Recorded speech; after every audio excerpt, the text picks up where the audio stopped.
Waalaikumsalam warahmatullahi wabarakatuh. Gimana kabarnya hari ini anak-anak? Alhamdulillah. Luar biasa. Biasa. Allahu Akbar. Sukses, baik. Perkenalkan nama Bapak Pak Ibrahim Afifi, panggil aja Pak Ibrahim. Ya, saya biasa dipanggilnya begitu. Pak Ibrahim mau kemana? Nah, begitu. Perkenalkan, saya guru baru di sini. Saya menggantikan Bapak Udin Al-Albab karena Bapak Udin Al-Albab dideportasi ke Burma. Dia mengajar di sana. Karena di sana kekurangan Masya Allah. tenaga guru. Bapak lahir di Tangerang tanggal 23 Juni tahun 2003. Kalau misalkan kalian ada yang mau ngasih kado di tanggal itu boleh. Baik. Sampai sini ada pertanyaan dulu mengenai profil Bapak atau berapa ukuran baju atau macam-macam. Bapak ngajar apa? Hah? Mengajar? Ya, Bapak ngajar materi Quran hadis. Materi Quran hadis nanti Bapak akan menjelaskan pada hari ini terkait adab-adab membaca Al-Quran. Biar apa? Biar kita dalam membaca Al-Quran itu sesuai dengan apa yang Allah perintahkan kepada kita. Bagaimana tata caranya, bagaimana hal-hal yang lain yang akan kita bahas. Kita mulai ya. Sekarang sudah berapa menit? Teman-teman? 3 menit, Pak. Sudah 3 menit, oke, nggak apa-apa. Masih banyak ya? Santai aja, Pak. Iya, oke. Mata pelajaran Al-Quran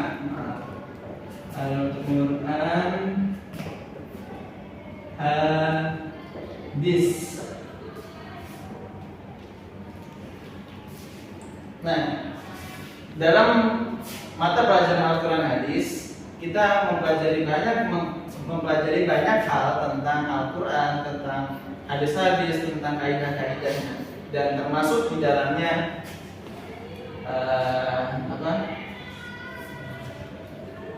adab membaca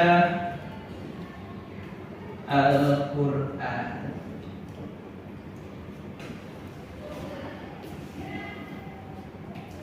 Baik, teman-teman semuanya, kalian kan sering membaca Al-Quran, betul saudara Ulil? Tuh. Apalagi kemarin kita habis dalam Ramadan. momen Ramadan. Nah, di situ kan kita tuh langsung ini auto ini ngebus membaca Al-Qurannya. Sehari sejuz, ya, yang sehari sejuz. Saudara Jidni sehari 5 juz, Masya Allah. Saudara Lukman sehari 10 juz. Sehari hatam. 3 hari hatam Al-Quran. Sehari hatam. Iya Pak? Sehari hatam. Sehari hatam, sudah kayak Imam Syafi'i. Masya Allah. Nah, masalahnya di zaman sekarang ini bukan zaman sekarang ya. Masalah yang ada ketika orang membaca Al-Quran itu kadang melupakan adab-adabnya, tata caranya. Seperti apa tata caranya? Mari kita bahas. Yang pertama, adab membaca Al-Quran. Niat yang ikhlas karena Allah.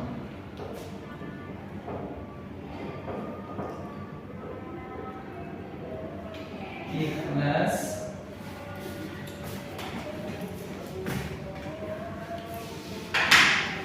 niat yang ikhlas karena Allah.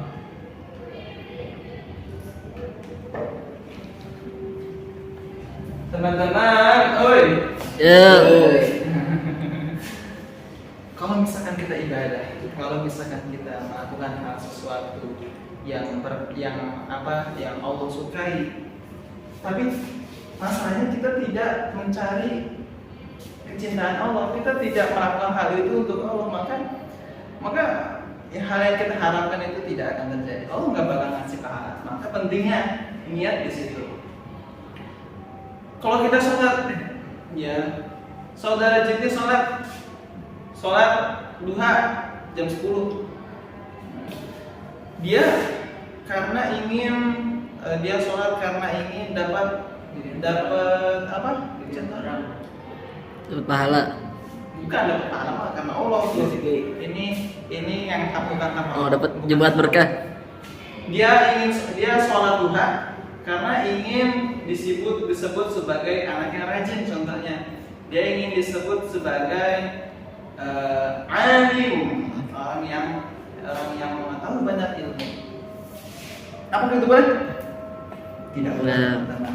Siroyo. Itu tidak boleh. Karena apa? Karena dia akan mendapatkan thawab. Apa itu thawab? Thawab itu ganjaran pahala dari Allah Subhanahu Wa ta'ala. wa ta'ala. Ini kedua. Apa? Suci dari hadas.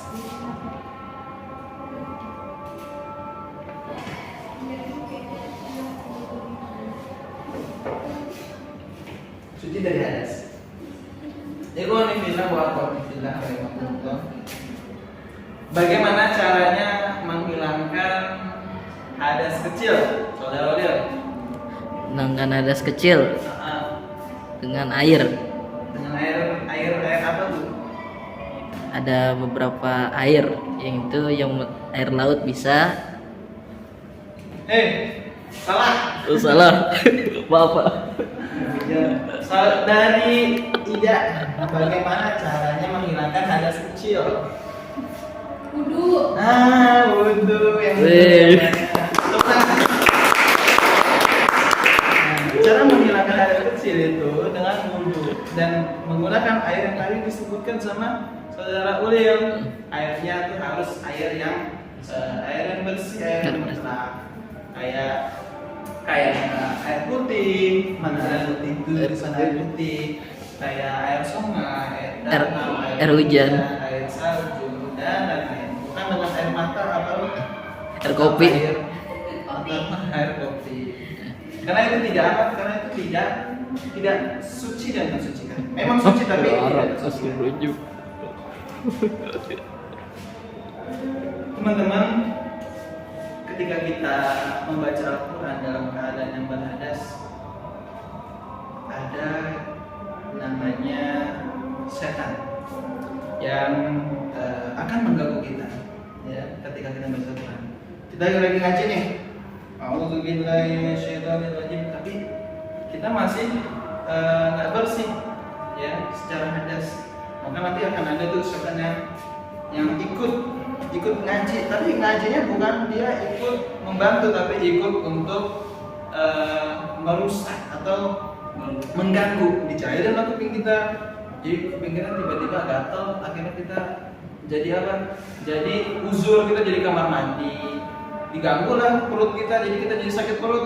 Jadi kita yang seharusnya baca Quran malah ke kamar mandi.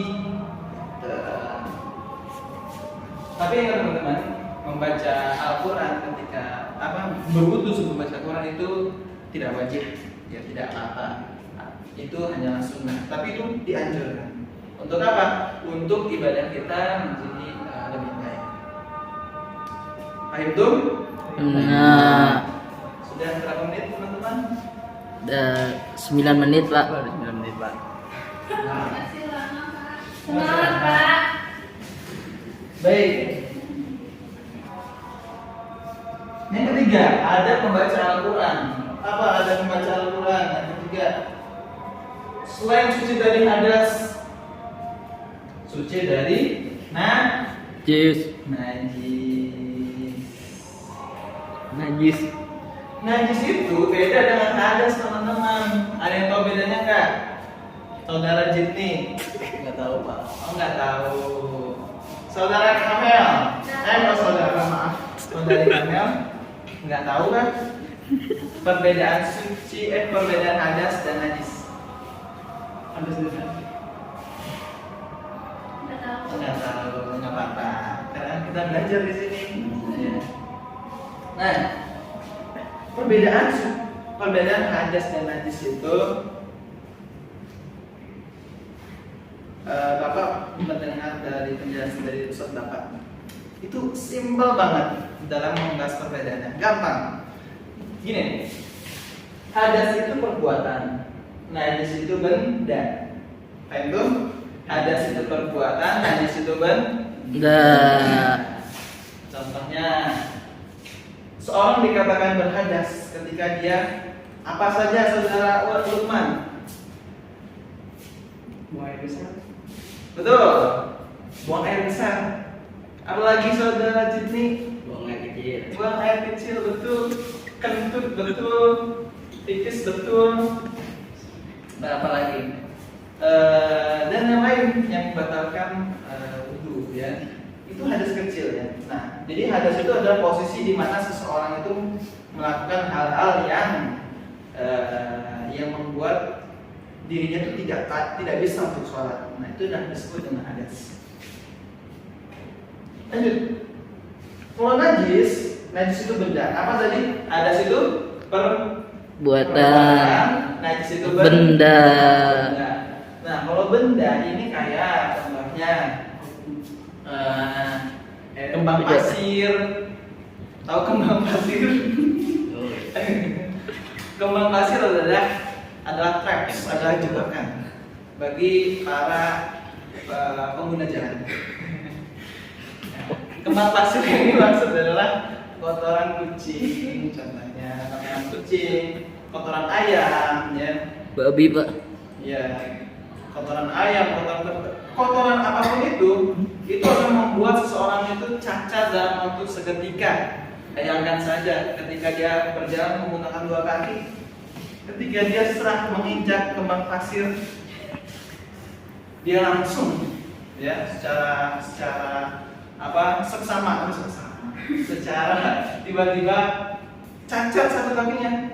Dia langsung Dia langsung mencari tempat wudhu untuk mensucikan dengan cara, seperti itu. Maka berbahaya, teman-teman, ya. Karena najis itu akan membuat tidak sah kita sholatnya. Itu salah satu kembang pasir. Nah, terus yang kedua, contoh najis apa lagi yang dari tubuh kita? Air pipis. Air pipis itu semua najis kecuali air pipis anak laki-laki sebelum umur 2 tahun atau sebelum memakan makanan. Dia masih asik. Itu najis memang, cuman najis mukhafafah. Oh ya, kalian nggak tahu ini najis mukhafafah apa? Oh, nggak tahu, Pak. Saya tahu dong, Pak. Najis itu ada najis mukhafafah, mughalazah dan mutawasithah dulu dan mughalazah. Mukhafafah, mutawasithah,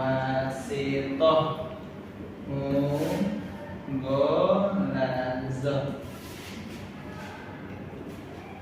Mukhafafah itu ringan, mutawasithah itu sedang.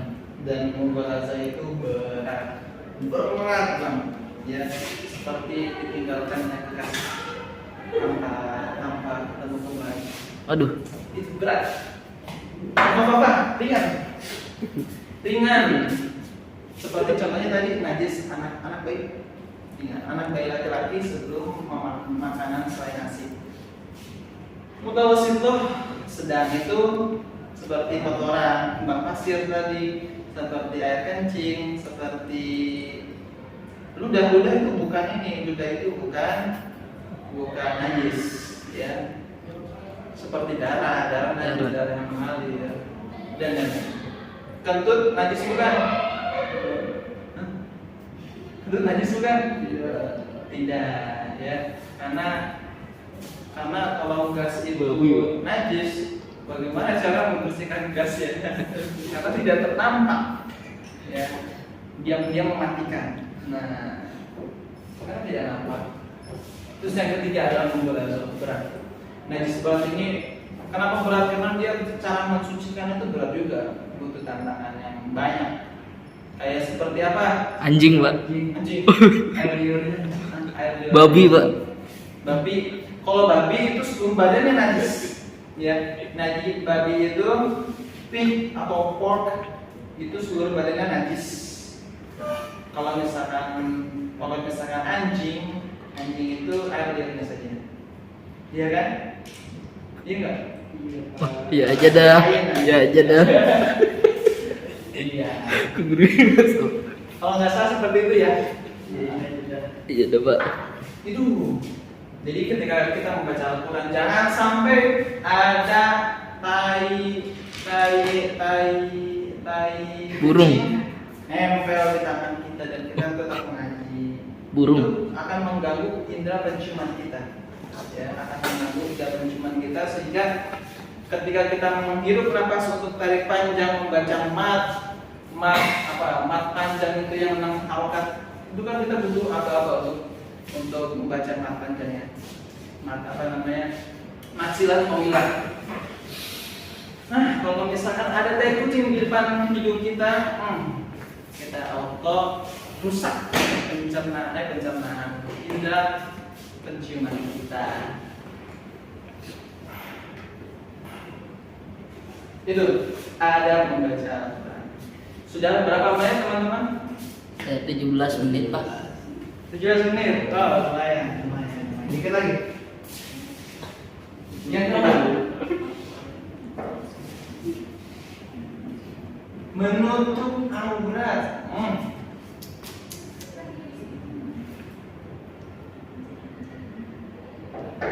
Jangan. Batas aurat laki-laki dari mana sampai mana, saudara Wil? Laki-laki. Iya. Laki-laki bukan daddy boy. Dari pusat Sampai sampai lutut. sampai lutut, betul. Batasan aurat perempuan dari mana, saudari Kamel? Seluruh anggota tubuhnya kecuali pada telapak tangan. Masya Allah. Sudah Bapak nggak mau ngajar lagi? Kayaknya sudah jago. Takbir, Gak apa-apa ya? Takbir. Oh enggak. Nah, batasan-batasan itu, ya, anggota badan yang telah disebutkan sama teman-teman kalian itu harus ditutup ketika kita membaca Al-Quran. Karena sangat tidak sopan. Bayangin saja ketika ulil membaca Al-Quran, a'udzubillah, bismillah, tapi lubang kehidupannya kelihatan. Pusat dari seluruh badan kelihatan. Nah, itu sangat tidak sopan sekali, begitu. Ya, hal-hal yang harus kita tutupi malah kelihatan, itu tidak sopan, ya. Bahkan itu dijatuhi haram ya, karena memang itu tidak baik. Mending baca Quran coba dalam keadaan terbuka. Auzubillahi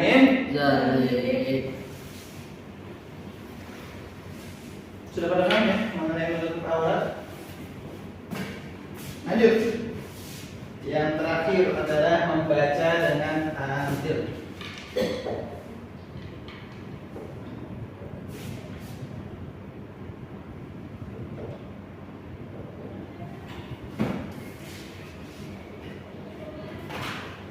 Membaca dengan tartil. Ada membaca Al-Quran yang terakhir yang kita pelajari pada sore hari ini adalah membaca dengan tartil. Kalian pernah dengar gak bacaan yang seperti ini? Maliki yaumiddin, iyyaka nasta'in. Tahu gak? Barat gorim. Nah, itu adalah bacaan yang salah. Bacaan yang salah yang dilakukan nggak apa-apa itu karena video itu yang viral itu dia masih anak-anak, dia masih umur 6 tahun. Ya, itu kalau anak-anak nggak apa-apa ya. Kalau misalkan sudah balik itu yang sudah kena dosa, jangan seperti itu. Ya, kita membaca sesuai dengan kaidahnya, kita membaca sesuai dengan teksnya, nadanya yang baik ya. Tartil gak usah ditulis deh. Tartil itu dua ya. Tartil itu ada dua. Yang pertama, tartil itu membaca dengan benar. pertama. Yang kedua, membaca dengan tenang. Ya. Gitu. Jangan sampai kita membaca Al-Quran seperti ini. Bismillahirrahmanirrahim. Amin, boleh amin. Nah, ini sampai seperti itu melanggar hal-hal ketatinan. Ya, dia baca benar, mungkin dia bacanya benar, makhrajnya mungkin benar, tapi dia enggak ini. Dia tidak tidak baik, ya tidak tenang dalam pembacaan. Coba kalau misalkan tenang bacaannya, a'udzu billahi minasyaitonir rajim. Nah, tenang seperti itu akan membuat hati jadi lebih tenang dan yang lain, dan akan menambah pahala buat kita. Karena itu adalah adab, ya begitu. Sudah berapa menit teman-teman? Udah 22 menit Pak. Sudah 22 menit, kayaknya sudah cukup ya. Materinya sudah cukup kayaknya deh. Cukup Pak. Cukup kan?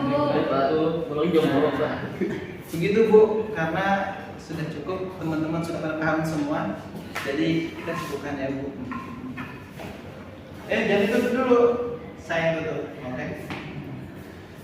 Baik, terakhir adalah penutup ikhtisar dari saya. Jamaah. Jadi seperti itulah kehidupan kita ya. Ketika kita membaca Al-Quran, jangan sampai terburu-buru sehingga kita tidak niat karena Allah, kita hadasnya, kita masih dalam keadaan berhadas kecil maupun besar, terus kita masih dalam keadaan najis, kita tidak menutup aurat dan kita tidak membaca tartil, maka pentingnya kita mengetahui hal itu agar kita tidak melakukan, agar kita tidak mengerjakan hal-hal demikian. Karena kita toh ingin menjadi muslim yang baik. Harapan kita tuh tinggi, harapan kita tuh surga Firdaus. Tapi masa apa yang kita lakukan tidak menunjukkan harapan kita? Ya, surga Firdaus itu sangat tinggi, itu tempatnya para nabi. Ya, tempatnya para nabi. Kalau misalkan kita tidak usaha lebih untuk mencari pahala, ya kita mungkin dapatnya surga di bawahnya. Tapi kan kita inginnya surga Firdaus, betul bukan saudara dia? Ya betul Pak. Baik, itu mungkin pembelajaran kita pada sore hari ini mengenai Al-Quran, hadis, dan adab membaca Al-Quran. Mungkin cukup sekian dari Bapak. Kurang lebihnya mohon maaf. Mari kita tutup dengan doa tutup majelis. Subhanaka Allahumma wa bihamdika asyhadu an la ilaha illa anta astaghfiruka wa atubu ilaik. Cukup sekian dari Bapak, kurang lebihnya mohon maaf. Wassalamualaikum warahmatullahi wabarakatuh. Waalaikumsalam warahmatullahi wabarakatuh. Terima kasih Pak. Terima kasih Pak. Sama-sama.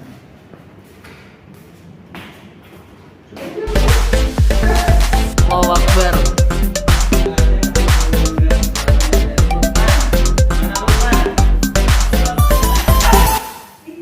Astagfirullahaladzim. Kok gitu sih?